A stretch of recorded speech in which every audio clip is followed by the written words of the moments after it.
Hello, everybody. This is a live online class, and it's tips on performing a mold inspection. It's a live online class, so if you're live right now, we have about 100 people registered for the class. You can ask questions during this live class, and you do that by clicking this icon here. Let's see if I can, there it is. So at the top right corner of your window screen, somewhere around there, your video screen, you should see 9 little squares. You click one of those, and then that gets you to the questions and answers. There's a QA button right there. And so you can ask questions at any time.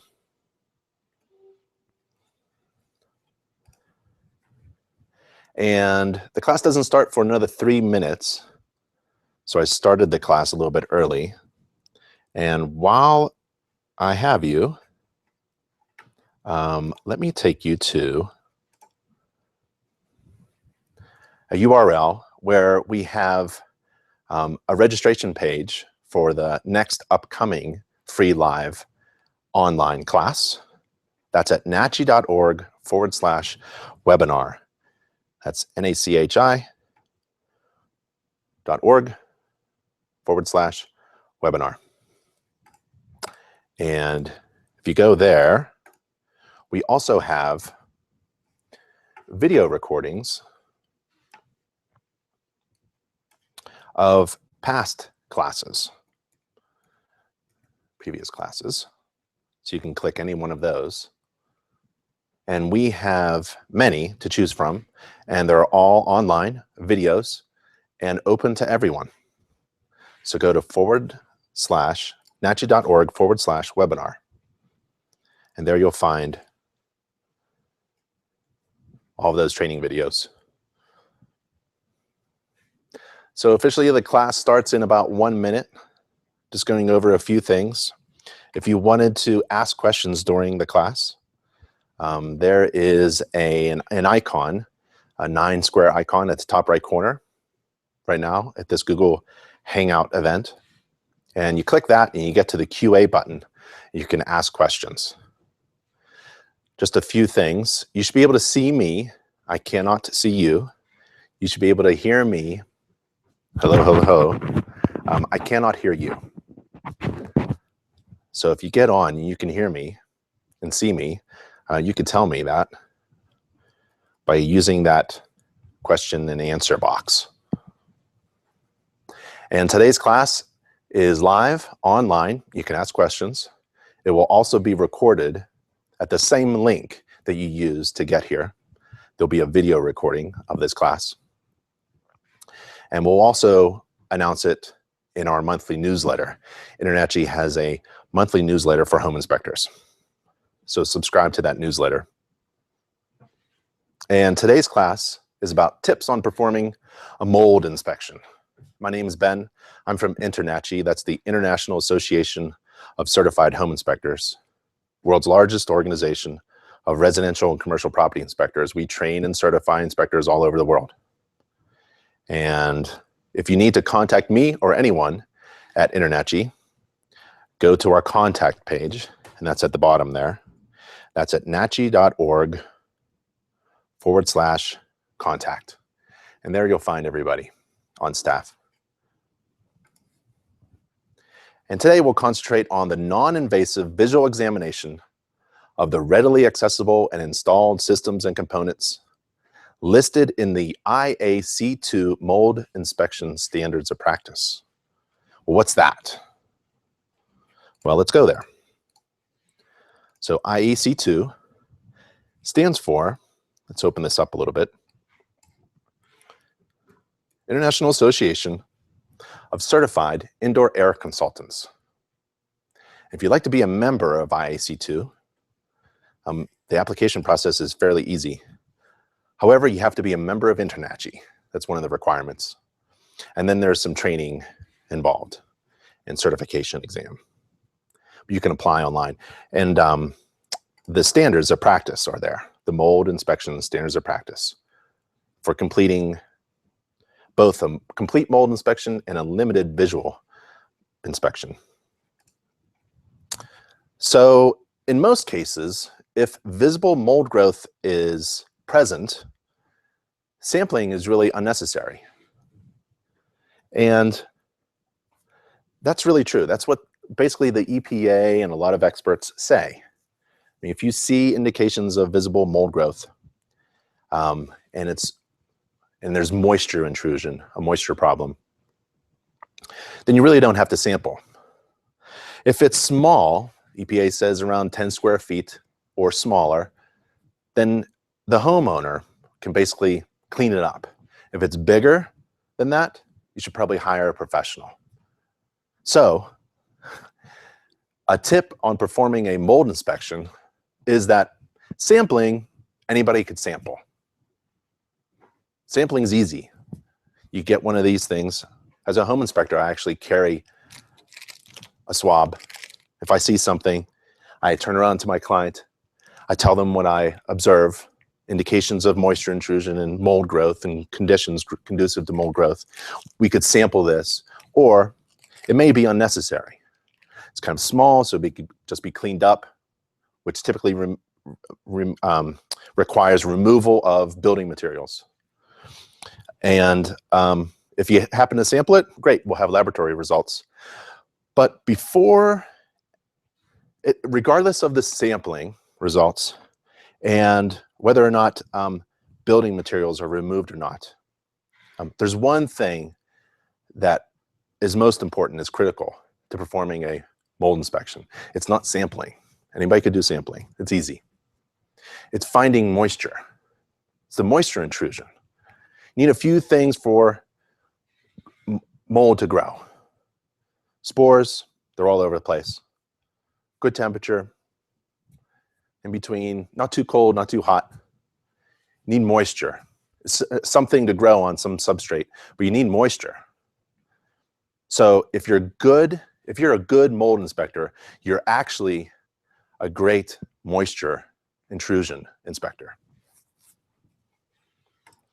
If you're interested in additional training, InterNACHI has a ton of building science training and mold inspection training.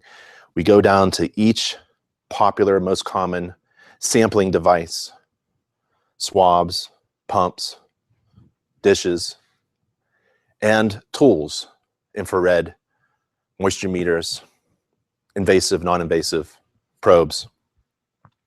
And one of them is this online video course. It's all online and it's all video and it's free to every member of InterNACHI.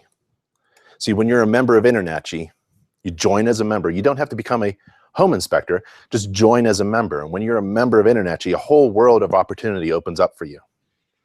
You can join monthly or yearly, and you have access to all of the online training that InterNACHI provides.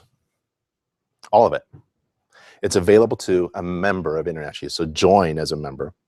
And this video training course is really good. I kind of love it. And we have really good feedback on it.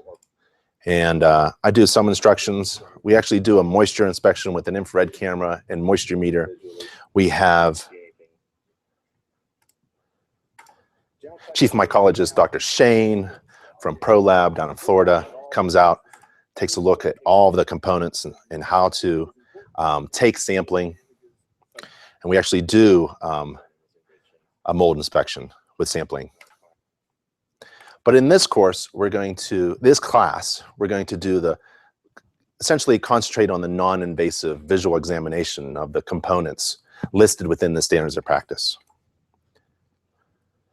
Again, if you're a great mold inspector, you're an awesome moisture intrusion inspector, because that's the most critical part of performing a mold inspection, finding moisture.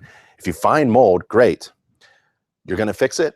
There's one thing you got to do before you fix it. You have to fix the moisture problem, because we all know that there's some kind of moisture problem in the home, right? It could be moisture intrusion, or it could be like an interior air quality issue. And we have training and certification available, if you're a member of InterNACHI, online and free to members. To become a moisture intrusion inspector, online training and certification. We also have a mold inspector certification, a training and certification program, and it's all online and free to members. We actually have over 30 certifications to choose from. You join as a member, you don't have to become a home inspector, but you join as a member, you have access to all this training, and you pick and choose which program you want. You want to be a green building inspector? Well, you just pick and choose that. And all that training and certification is online. Again, free online live classes just like this one at NACHI.org/webinar. They used to be webinars. A mold inspection is valid for the date of the inspection and can't predict anything in the future, right? It's kind of like a home inspection disclaimer.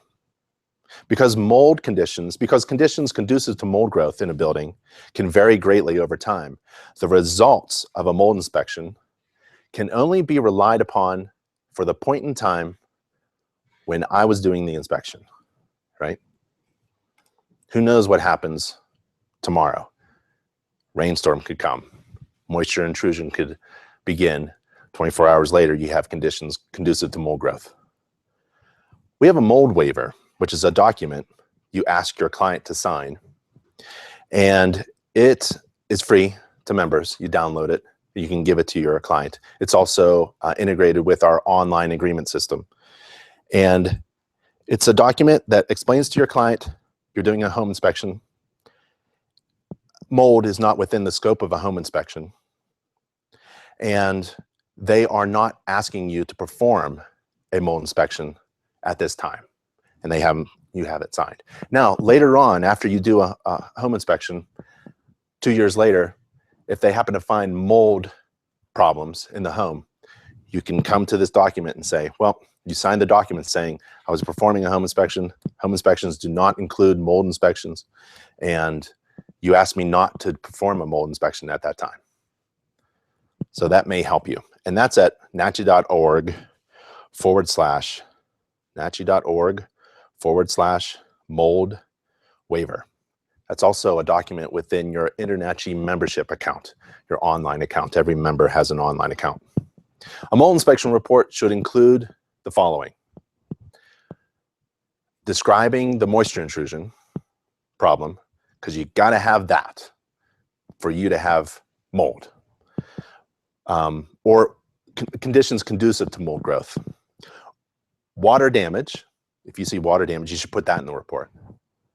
If you smell odors, that could be an indication of conditions conducive to mold growth.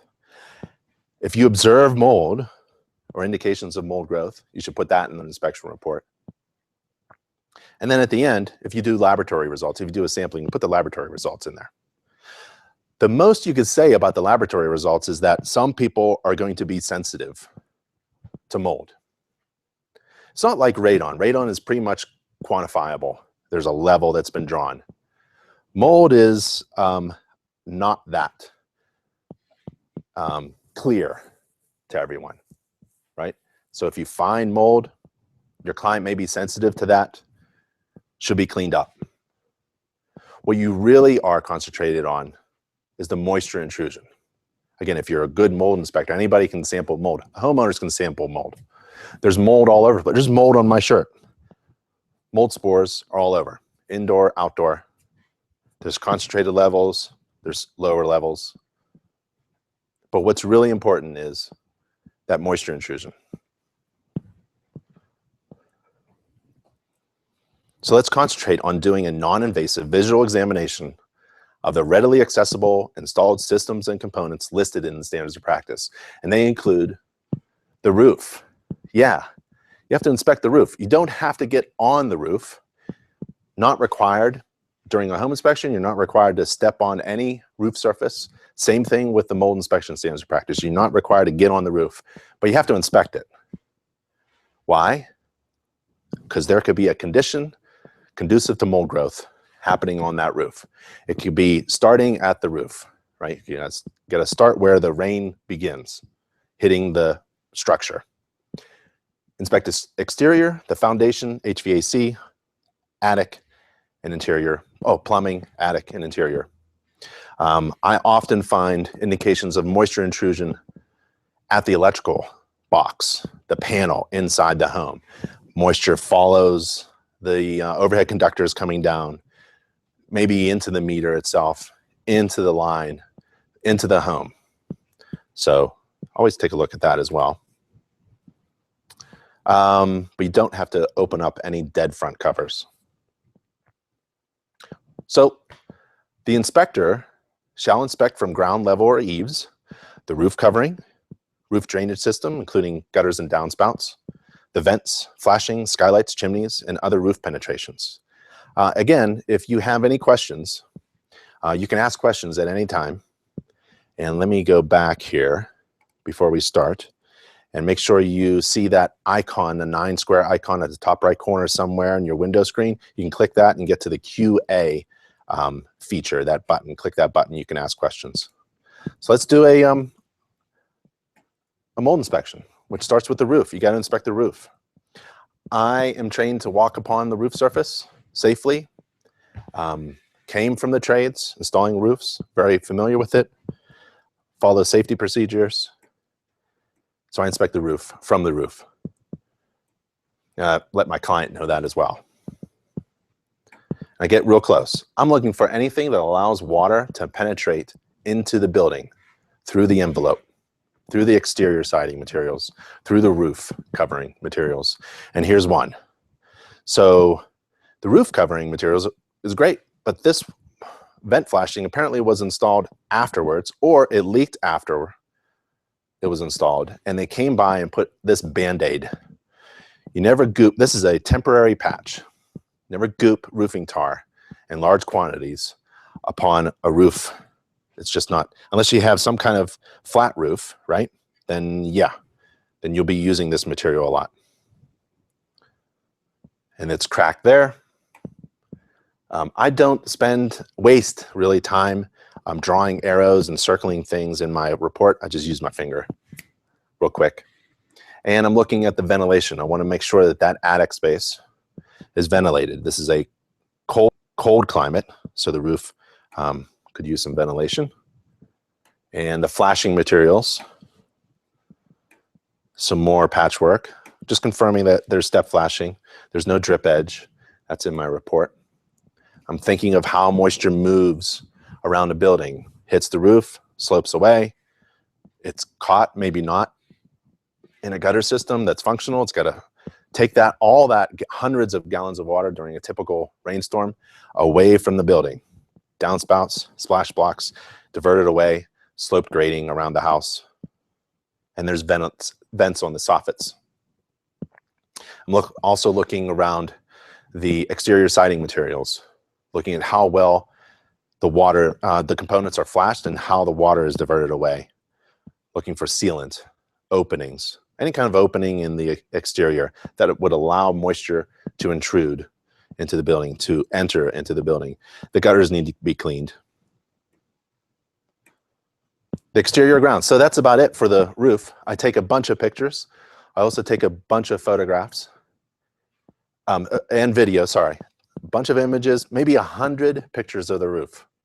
Almost every step that I take, I'm taking a picture of something. Anything I touch. If I'm bending over and looking at something in detail, I'm taking a picture of that. Just extra pictures. And then I move on to the next system.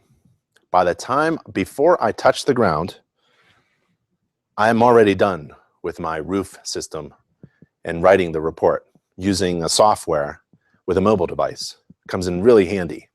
I don't have to remember everything that I saw during the inspection, mold inspection, when I got home or at my home office or in the truck. So I write as I inspect. I take pictures as I inspect. Yep. The exterior and grounds, that's the next system for performing a mold inspection. And the inspector shall inspect from ground level, the cladding, the exterior siding materials, the flashing, the trim, the exterior doors, windows, decks, stoops, steps, stairs, porches, railings, eaves, soffit fascia, the exterior grading around the building perimeter, and anything that penetrates the exterior siding or covering materials. And I take a lot of pictures. while I'm going around.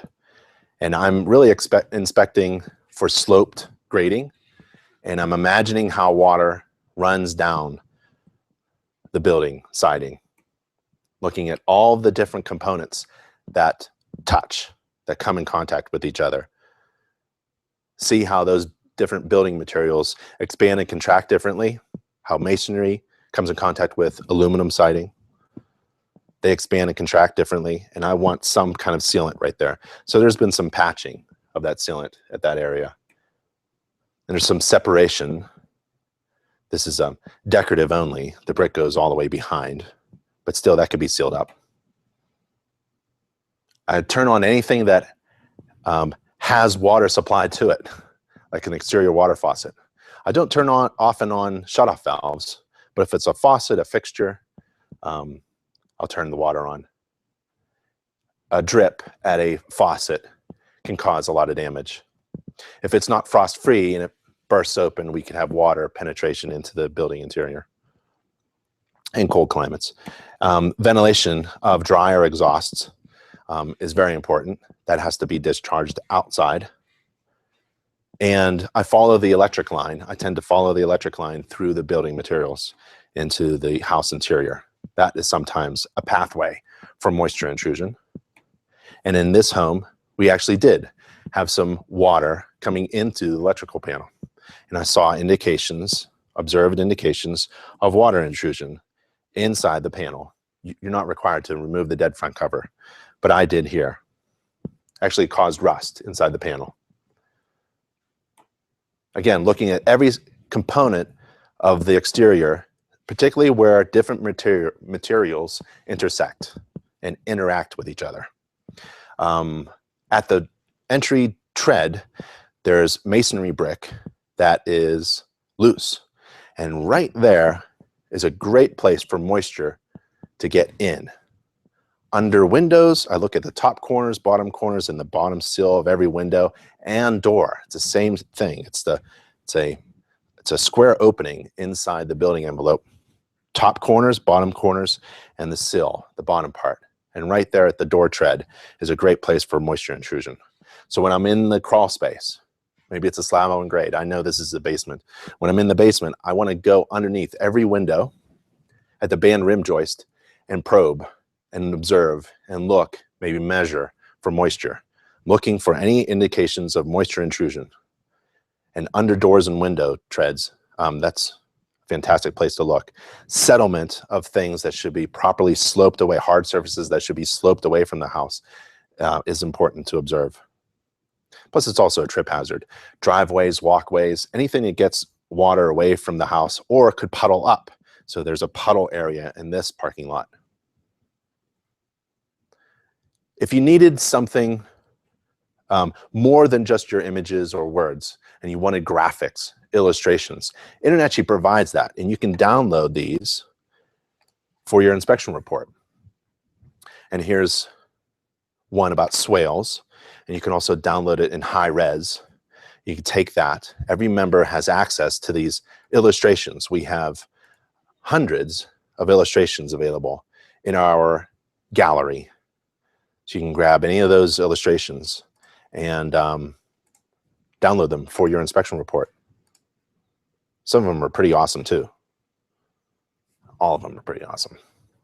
Yeah, so that's a little tip there for your mold inspection report. Make the mold inspection report very easy to understand. Easy to read, clear to understand. So here we have a question. Hi, David. If there is apparent evidence of mold, example, floor joist, flooring in a basement area after slight removal of insulation, is it advised to go further with the evaluation and tearing out more insulation to get a general idea of the complete area of mold growth? What I would do, the word tearing out pops out in your question, right? So I don't want to tear out anything. What I do is I gently move. As if it were my own home, I treat it. And so I have an extendable garden hoe with 3 tines in it, and I use that to extend up and reach, probe, looking for damage, like doing a wood-destroying insect inspection, it's a lot about sound. How does the wood component sound? It's the same thing with the moisture intrusion inspection. How does the wooden component sound? You can almost tell, can't quantify it, but you can almost tell the moisture content of wood just by tapping it. There's also a prick test, but I try not to do any of that. I'm just probing my probe, moving insulation and putting it back, moving insulation and putting it back, moving, putting it back. It's kind of like when I'm in the attic. I tend to lift insulation, look underneath, put it back, lift and put it back. If I find those areas, if I find one area, I'm going left and right, up and down. It's usually, if it's a band joist, right, I'm going where I'm following the floor joist component. But sometimes it's a band seal, so it spreads typically along the length of the wooden component, the board. Water travels that way. So it'll spread out that way. So I'm looking at the band rim joist. It has to jump towards the floor joist and migrate, right? So it's probably not going to be above my head. It's in the nooks and crannies and corners that I want to look. I'm looking for mold, right? I'm doing a mold inspection, but I'm essentially really looking for the condition conducive to mold growth. I can sample, it's very easy. But if you have evidence of mold and you show your client, this is what I see, they will typically say, well, should I test? You can pull out a swab if you'd like and confirm it. Do an air sampling if you'd like. But what they really want to know, what my clients are really asking me is, where's the water problem, right? So I don't tear out like you asked. I grab, move, and put back. You never know. No one will ever know that I was there. That's how you should handle that. I hope I answered your question, David. So the exterior is really important. How does the exterior siding divert water away from the structure? Some exterior siding materials, stucco, looks like a really great surface, but that system could have a crack that if you add up the crack, it's a huge hole that allows water to penetrate into the building. I inspect the decks because they're attached. I don't really care about mold or water stains on the deck itself, but it's really the ledger board where the deck attaches to the home. There should be flashing properly installed. This is a common problem in climates where there's rainfall, a lot of rainfall. And if it's, and this is coming from Pennsylvania, if it's in the Northeast and the deck is elevated, then it becomes a safety issue as well. So you have to juggle these things. If you find a ledger flashing that is not properly installed, allowing water to penetrate, and if you find structural damage caused by that missing component or improperly installed component, then you actually have a safety issue. You don't just have moisture or conditions to mold growth, conducive to mold growth, but you actually have a safety issue. Decks can collapse. So there's a bit of an overlap when you do a mold inspection. You could be in a position where you have to comment upon a structural material defect. It's really exciting. That's why I love this business. So take a look at the top part of the flashing, ledger board flashing, the bottom part. You should see the bolts and the nuts, right? You don't have to be a deck expert, but what you're really thinking about is how is moisture controlled? And here's another illustration that you could use in your inspection report. It's in our inspection graphics library. You can download it in high res. Every member of InterNACHI has access to hundreds of these illustrations, 3D illustrations. So this is just one, but we twist this around a little bit and show you all the components. You can pick and choose. We also have one without any words. You can put your own words in there. And there's stucco right there that's cracked, but has been repaired. So it's a repair. It's an ugly repair there. It's cosmetic, really. But what I'm interested in is, was there any problems with the deck and the flashing? And did this crack happen because of moisture intrusion? And what does that mean on the inside of the house now? So as you're going around the house, after you do about 1,000 mold inspections, you get really good. You can remember what you see on the outside and how does that affect things that you observe on the inside. Do you remember the first defect that we found in this mold inspection? Do you remember what it was? You should say yes, roof. We found a problem on the roof. One of the vent stacks is coming up through the roof and the flashing is in poor condition and allowing water to penetrate into the building interior, into the attic. So now in my head, can't wait to get into the attic. Can't wait to see what's in the attic. Maybe nothing, but that's part of the mold inspection. You have to inspect the roof. You can do it from the ground. Any door, I'm looking at the top left, right corners, bottom left, right corners, and the very bottom, the sill, the tread, where the sliding door slides. So that's in poor shape, actually. No flashing, and just a lot of silicone. And I'm looking at the downspouts, diverting water away from the house. Next part of the IEC Standards of Practice for performing a mold inspection is the basement, foundation, crawl space, and structure. And you're required to inspect the basement, a foundation, basement, crawl space, including the ventilation and looking for moisture intrusion. So this house was partially vacant, mostly vacant. So it's a great way to see everything in the home. But I had inspection restrictions at the time of the inspection. I want to make sure that I explain that to my client. I can't see through drop ceilings. There was insulation, stuff that the band rim joist, engineered floor joists, as you can see. So there's a lot of open spaces. And it's very easy to move this insulation. And there's insulation installed on the poured concrete foundation wall and block wall. Sorry, it was all block. It was all block. Yep, concrete block. And as I go around inspecting the foundation, I'm also looking for water stains. Sometimes it's a bucket or a paint bucket that's been sitting there for a long time, or something from the air conditioner unit, the condensate drained. But if there are, well, if there are indications of painting, whitewashing on the foundation wall, particularly the wall that's underground, I'm going to point that out to my client. And I'm actually going to take, this is up to you. It's at your discretion to take temperature readings. I like to take the temperature reading of the concrete block foundation wall. I want to see if it's cold.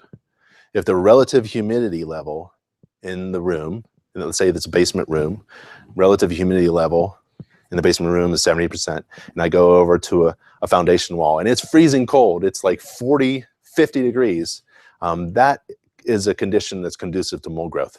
You can have condensation developing. And all that building science stuff with relative humidity, moisture content, and dew point and condensation, we have building science courses that help you understand that. One of them is comfort and climate, the comfort level inside the home relative to climate. That's a really good one. Indoor air quality is another online course that's free to all members. While I'm doing the inspection, I want to get behind any finished wall. I want to crawl around. I wear knee pads throughout the entire inspection so I can get on my knees around toilets, underneath the sink cabinet. I'm looking for anything that looks like a water problem, a leak, and I want to get on my knees. I don't want to say, oh, I have bad knees and I can't get down there. I'm going down there. So I want to crawl around, get behind the walls, stick my head in things, get in there, and there we go. So I have a concrete block foundation wall. It's covered with insulation. Great idea. However, we have water intrusion through the concrete block foundation, and it's being trapped behind there. You stick your hand behind the insulation, and it just comes out wet. And there's black indications of mold growth, that black stuff right there. So I'm pulling back, I'm showing my client what we did. My client is behind my shoulder. I'm taking pictures as I'm inspecting, and I'm showing them what I see. The fiberglass insulation is actually stuck on the foundation wall, in the corner, and on the wall itself, and on the block, and on the mortar joints. And in the corners, there's water intrusion. And where it's easy to get to, where it looks nice, they whitewashed it. So the seller painted the wall, and to make it look nice. Great, you know. There's some products out there that claim that they can stop water intrusion. So I don't know what's going on really, but all I know is that water is still coming through. The problem is outside, essentially. That's where the water comes from. It is coming through. And there's really nothing you can do on the surface, like with paint. And so these things are very difficult to describe with words. Picture's worth 1,000 words. So this is a great shot here. And even though the grading on the outside of the house could look good, there may be impervious soil below the grade that can force water to come back to the foundation wall. So even though you have a sloped grade, downspouts extending, water can travel. Water can be wicked up hundreds of feet in a building. Just go right up. And we also have a building science training on that. And so when you have masonry underground and there's water on the outside of the building, masonry is like if it's not coated properly, it could be like a sponge, like a stone set in a bucket of water. That whole stone in an hour will just be wet. Let's see here. So there's another graphic, sorry, that you can add to your inspection report to help explain what might be going on outside, underground. And so there's my extendable hoe. I'm pulling insulation away and putting it back. I want to look at remember that dryer exhaust? Remember the hood on the outside? That's where I want to see. I want to make sure that that dryer exhaust is actually blowing through the wall, the exterior wall, going outside and not actually blowing behind the insulation, which I've found in the past. Taking a look at everything. This is a little crawl space underneath the basement landing, the stairs. I want to take a look above the drop ceiling. I take a bunch of shots, even video of above the ceiling to make sure that there's nothing going on there. Sometimes there could be a leak that isn't coming through the drop ceiling, or the drop ceiling panel was replaced just before I did my inspection. I want to see above there as much as I can. But also tell my client that it's a really restricted, limited inspection. Can't see everything. Oh, Mario asks, if you take a lot of pictures, how many pictures you include in the report, and what do you do with the rest? There are a couple ways you can handle your images. I give them all. I'm fairly transparent in my inspections. I don't hold back pictures. So I download them. I used to download them on CD. Now I would download them or somehow transform them over as a drop, iCloud or something. But you can put them on USB. So put all your video and all your images on a USB. You can buy a USB for a few dollars in bulk. And it's really nice to have as a gift to your client. Here's all the video and all the images that I took during the inspection. In my inspection report, you can take a look at a few samples of mine if you'd like. I try to put in at least 30 to 60 images, but my reports are huge. My inspection reports, they're about 50 to 60 pages. My mold reports are about half that. So images are really important to me and my service. It's particularly my brand.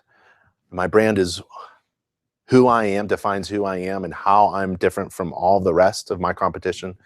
So I'm known, my brand includes hundreds of images. I take hundreds of images, many minutes of video, and I provide all of those images to my clients. And I put as much of those images in my inspection reports as I can. Time restricting. Let's see, where are we? We're still in the basement. As you can tell, I've probably in this inspection, I've spent about an hour. Yep. And I haven't even gotten to even talking about mold sampling. It's all about inspecting for moisture intrusion. Heating, cooling, ventilation. Let's take a look at the air handler, the condensate pump, visible ductwork, a representative number of registers, air registers, central humidifier, and the central air conditioning unit. Well, it's a heat pump unit on the outside. I want to make sure that it's functioning.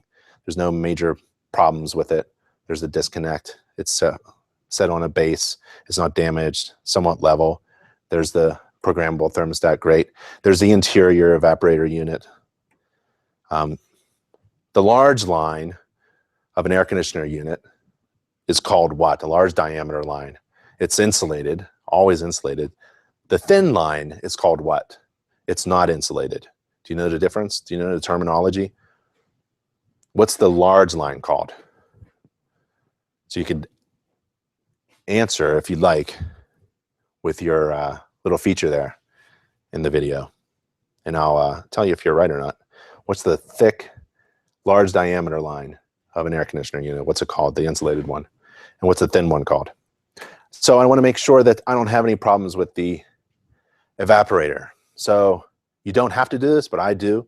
Pull the front panel off of the coil, off the evaporator unit of the air handler.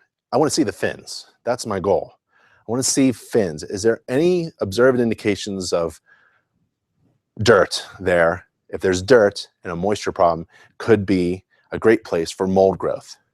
And there it is. So I have indications of mold. At least it's dirty, black stuff on the fins. I'm trying to take a good picture of it. It's difficult to take a good picture of the fins. The filter is a great place to look for conditions conducive to mold growth. Filters should be replaced. That one's dirty and clogged. Could cause the evaporator coil to leak condensate. The air filter can do a lot of things. And there's the condensate drain pipe. And it's going into the perimeter drain. So this is a basement with a floating slab on gravel. And there's a space between the outer edge of the slab floor and the foundation wall. A lot of builders just dump the condensate right there, not realizing that it's not going away. They're just adding gallons of water in a concentrated area in the basement and hoping that it drains or evaporates away. Not sure. The plumbing system needs to be inspected. It's kind of like a home inspection, right? Sampling is just a small part of doing a mold inspection. So we have to inspect anything with water, essentially, right? Main water supply lines, drain lines, hot water source, toilets, tubs, faucets. Let's see. So we have Ron asks, do you remove the evaporator cover for a home inspection also? I tend to do so, yes. I actually do. And I wish I had the tool. There's like a 6-in-1. There it is.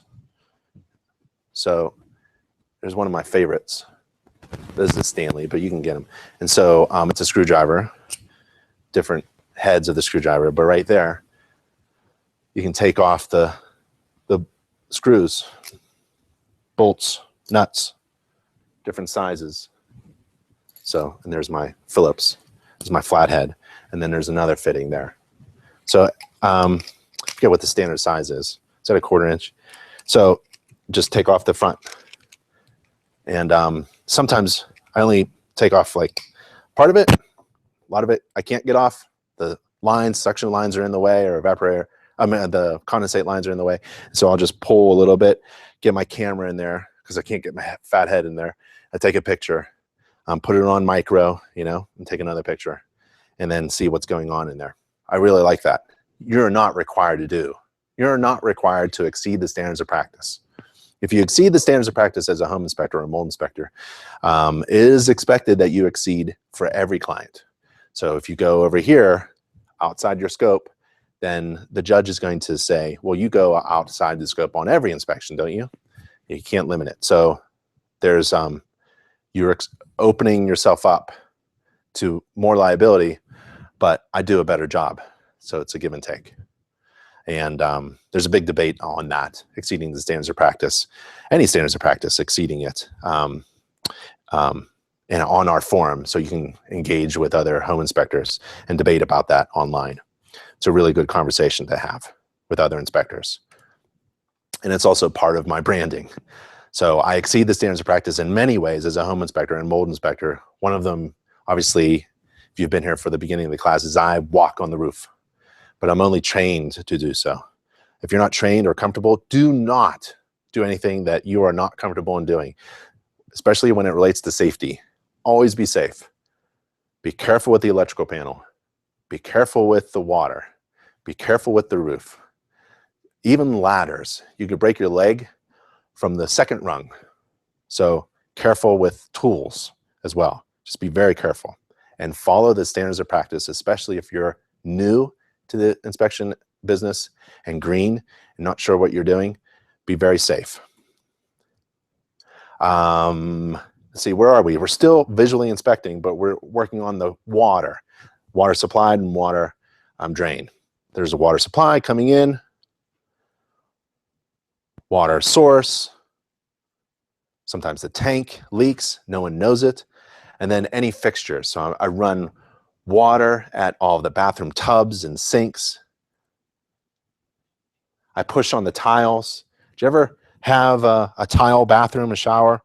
You push on the tiles, it feels loose. You go to the plumbing access panel behind it, mold, water, black stuff. You even open it up and it's just, you can just feel it and smell it. Yeah. After you do 1,000 of these inspections, you tend to know where to look on some homes. Oh, and one of the tricks of the toilet is I try not to touch it.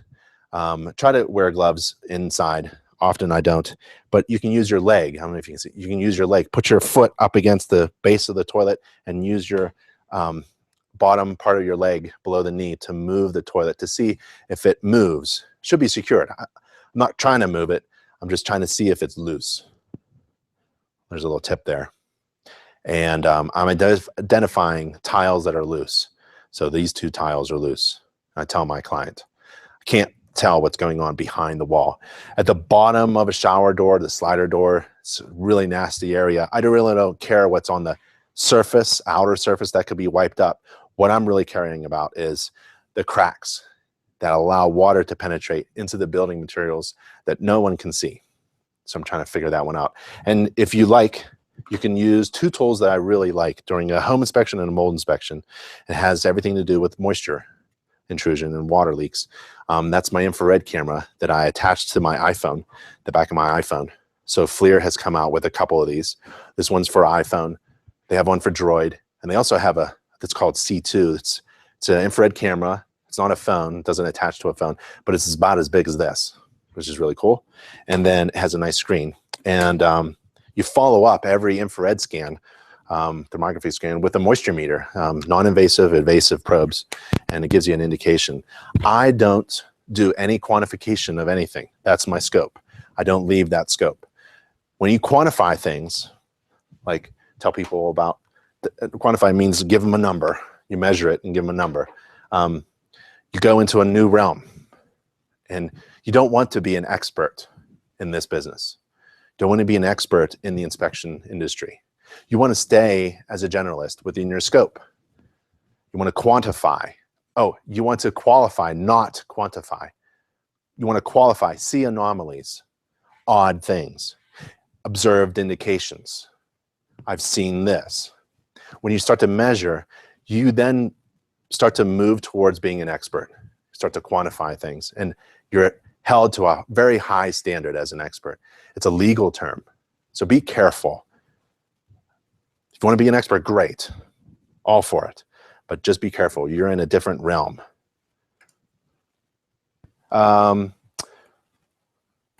There's another system and component, an attic, ventilation, insulation. So you go up in the attic space. I crawl up in there. Sometimes they're above the shelf of the bedroom closet, but I'm going in. And when I get up there, I take a look at the ventilation and indications of conditions conducive to mold growth or observed indications of enter your defect, right? And we do have indications of moisture intrusion. Moisture is condensing on the sheathing. Probably in the wintertime, there's a cold climate, that sheathing is cold, and the relative humidity in the wintertime is really high in this attic because we have the bathrooms exhausting into the attic. So there's high moisture, warm air, relative humidity is very high, and we have cold surfaces. And those two combined, high relative humidity with very low temperatures. They're opposite. And so you have on the surface of a very cold foundation wall down in the basement, remember, insulation was sticking to it. And also in the attic, we have surfaces, cold surfaces and substrate and moisture and high humidity levels. And so we have indications of mold growth. Conditions conducive to mold growth and observed indications of mold. And the conditions, there's the roof leak, water stains around that vent pipe that's been poorly patched. So we have water coming in there, and we have high, moist, humid, warm air coming from the bathroom vents that are exhausted in the attic. And we have indications of mold growth. So that's all done without sampling. I can confirm my observations as a certified mold inspector by sampling for the mold. And again, as a home inspector, I carry this little swab sample. You can also carry all of your air pumps and dishes and things like that. Or you could tell the homeowner, maybe it's for a homeowner who's living in the home. You could do the mold sampling yourself. Anybody can sample for mold, really. But if you're hired to do a mold sample, there are standards to follow, code of ethics to abide by, and it's real. If you're a great mold inspector, you're an awesome moisture intrusion inspector. It's all about moisture. And again, graphics. So we have moisture condensing on the cold roof sheathing, and we did a graphic about this. Shows you how a light or a bathroom fan is exhausted into the attic and how it leaks, and it's a high definition 3D illustration that members of InterNACHI can download into their inspection reports. You go to nachi.org/gallery. If you can't find these things, you can email me. I'm on the contact page, and I'll help you find it. One of the systems is the interior, and when I find moisture leaks in the attic, I tend to look for moisture at the ceiling where the wall intersects the ceiling. So I'm looking at those areas, and I'm taking pictures as well as I go around. And there's the dryer exhaust. I want to make sure that goes outside. And I also, during a home inspection, I also go and take a look at the registers if there's ductwork. Oh, awesome. We have an answer. Bill said suction line. That's right. Chuck, suction line, high pressure line. Jay, HP line, suction. Very good. Easy stuff. So one of the things that I like to do, it's a little dangerous, is I stick my hand in the ductwork and pull it out. I wear PPE. This is when I'm wearing gloves, and I pull stuff out, and it tends to be revealing. So sometimes in an old home, there's wood chips from way back when the house was being built 20 years ago. There's still wood and nails in there. It's never been cleaned.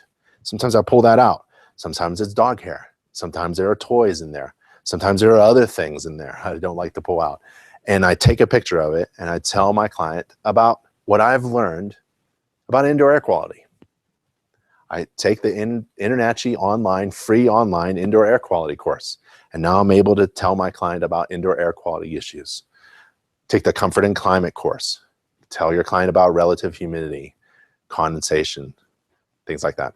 So it's all about training. Can't go further than what you're trained on. Run water at the sink. There's always something nasty going on in an old kitchen sink. And new garbage disposal, I run the dishwasher, and then we have a great article about recirculating fans, hoods over the stoves. Ideally, we want all that stuff to go outside. All the bathroom fans, exhaust, dryer, the kitchen should really be exhausting outside. And then you could take moisture, humidity, and temperature measurements as a mold inspector. And the moisture is really what I tend to focus on, because that starts the whole ball rolling. Without moisture, you really don't have mold growth. You need that moisture. And if you want to take sampling, well, we made it very easy to decide how to sample a home based upon rooms and conditions and the types of sampling you want to do. So we have a mold sampling decision chart, and simply yes or no. So if you have visible apparent mold, you could perform a mold sampling. You want to perform? Yeah, sure. It's up to you. You can do a mold swab or a tape. Let's say you have no visible apparent mold growth, but there are visible conditions conducive to mold growth. Well, you can take mold sampling right across the board, any kind of sampling, indoor air sampling, outdoor air, carpet. And then if you don't have any mold growth, observed indications of mold growth, and no conditions conducive to mold growth, your client may say, well, take a sample of the interior air anyways, because you can't see everything.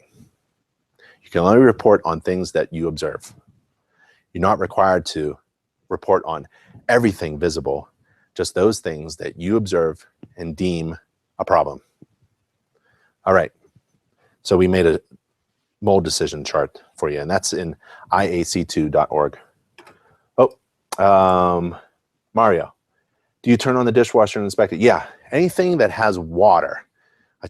I run the shower, I fill up the Whirlpool tub, you know, anything that has water running, absolutely. Because I think of myself as, instead of a mold inspector, I really think of myself as a mold moisture inspector.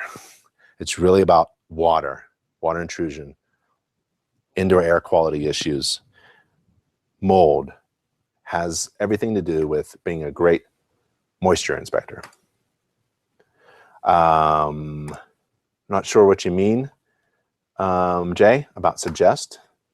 Oh, what recommendations would you suggest? I get it. For cleaning or removing. Would you put this in your report? Yeah, I just refer to the EPA standards and their recommendations. If it's small, clean it up. You can do it yourself. If it's big, hire someone else to do it. So that's basically what I follow, the 10 square foot rule. And that's fairly like this, right? You can just judge it. But with your client next to me, I want my client with me at all times, at any inspection. We're gonna see where their level of comfort is. If their eyes are really big and they're freaked out, well, you have to adjust according to your client's needs. They need to be told. Maybe they want to buy a home that is like a laboratory, perfectly clean. You have to set their expectations about being a homeowner. Homes degrade and deteriorate right before your eyes without even doing anything to them. So it's all about the homeowner. Home ownership is a great responsibility. It's all about maintaining the home. And one of the things that really kills a home is moisture. So a mold inspection is really an opportunity to educate your client about maintaining the home, and with a little focus on moisture intrusion. Advanced inspection training. We have an online video course, and it's an excellent course. It's online and free to members. And you click the big blue button and you log in, and you watch a video on mold inspections. We have a moisture intrusion inspector certification program. Training and certification is all online and free to members. We have a mold inspector training and certification program that's online and free to members. We have over 30 different certification programs available to members. You join as a member, and then whenever you're ready, you choose to be certified. You join and you have access to all the training that we provide. It's online and free. And whenever you feel ready to be certified, you log into the certification program. At no additional cost, you become certified in over 30 different certifications. Our next free online live class is at that URL, NACHI.org/webinar. We used to call them webinars. And we have all of our past webinars and classes at that URL. And that is about it. I don't see any more questions. That was a free online live class. My name is Ben. I'm from InterNACHI. That's the International Association of Certified Home Inspectors. Goodbye, everybody. Talk to you later. See you next class.